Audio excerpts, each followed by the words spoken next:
Me fracking funny with that eye patch in the beginning. I mean, Michael, as you know, is one of the funniest people alive, but when he first started playing that eye patch, you know what I mean, and you would try and talk to him and he'd say, "I'm sorry, you gotta talk to my other eye."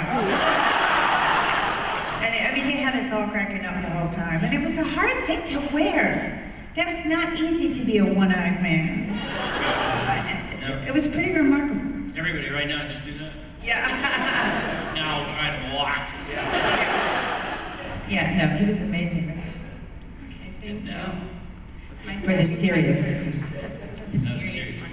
My second question is, the emotional range that the both of you have shown on the show overall has the most incredible acting I've ever seen. That's great, thank you. And I was just wondering, how do you get to that point in the process of acting where you can actually do what you did, Mary and Daybreak, and go through the fountain after your family, you just find out that your family is been killed, basically. How do you get to that point? Well, I think every actor has, certainly actors as experiences we are, you get to the point, by the time we got to Battlestar, we had our process down, and it's always very different for every actor. I personally have found over the years that the less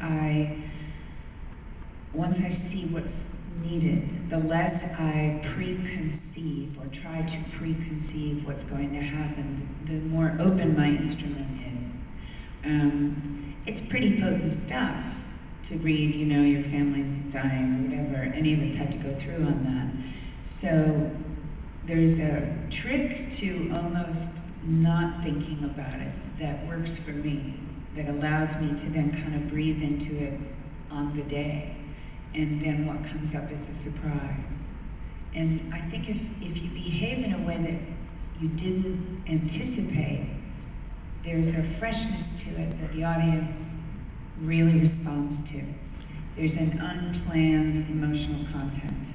And it may not be the emotional content that you would have committed to had you really thought about it too much. Michael, Eddie, Katie, I would say almost everyone, certainly James, everybody had the facility on Battlestar to be very, very fluid. So we'd do one take and then someone would alter something they did and then everybody would respond to the change and then the whole thing would go this way and then it would go up and go down. And so I think we have the element of the gifts of experience and the trust in surprise, and our chief director, and then I think several of the others, also was very much into discovery. So to me that was the key. That was a long, long answer, I'm so sorry. But I think it's discover the feeling rather than plan it out and try and then replicate what you planned.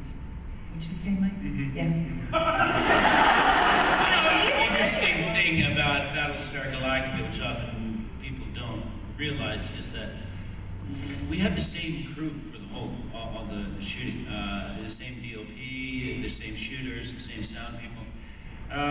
And they are as much a part of the fabric as the show, one could argue more so than those of us that are in front of camera. It is all one team.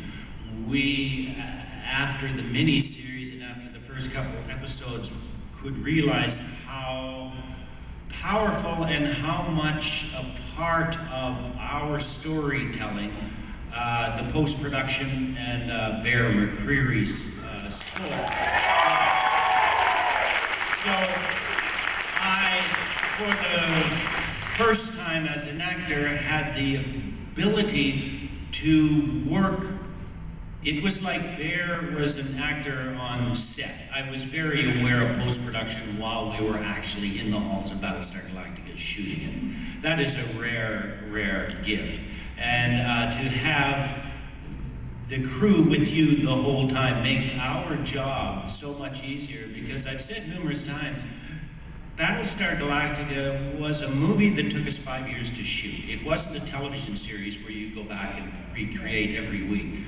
So as actors, that fluidity that Mary's talking about, it was so much easier. I did a show a while ago talking to the leads, and they said, well, we changed crews this year, and that's so discombobulating. And you thought, yeah, wow, I really, once again, and those people that are not in the business don't realize the value and the beauty of having that. So it made our jobs a lot deeper.